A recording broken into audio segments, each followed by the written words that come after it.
Hello, hello! How are you there? Kumusta mga YouTubers? Ito po, nagbibake po tayo ng pork belly. So, ito po yung resulta na sinalang natin kanina na pork. So, yan na po guys, yung ating baboy or babi. Yan.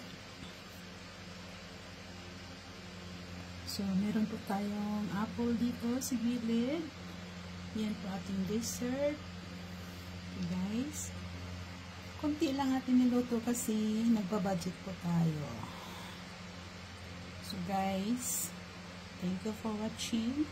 And I hope you have to visit my YouTube channel, Miss Ann Yuki Vlog. Sa hindi pa nag-subscribe, please subscribe. Watch the whole video, like and comment, and please share it to your friends and relatives. So guys,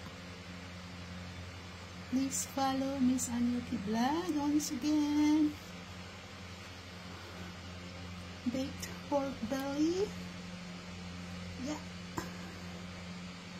Need na ba? Apple. May apple there. There. And there. So, yun guys, yung ating pork belly. Na may apple po siya na ating dessert. So, thank you for watching.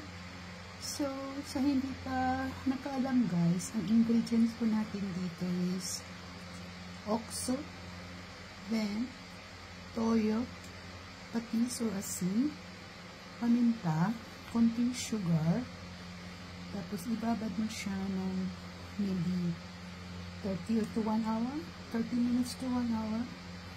Then, yun na guys, i-bake mo na siya. So, kanina, minarinig natin siya. Ito, yun na yung resulta. Okay? So, pork belly. Hope you like it. Okay guys, thank you for watching Miss Ann Yuki Vlog. Thank you very much. I love you all. Bye. See you in my next video. Babush. Love ya.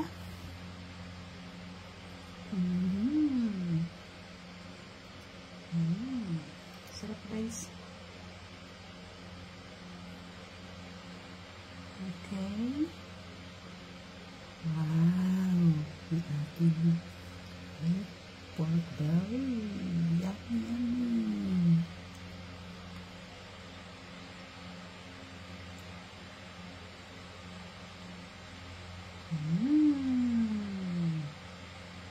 Bye for now. Bye. Thank you for watching.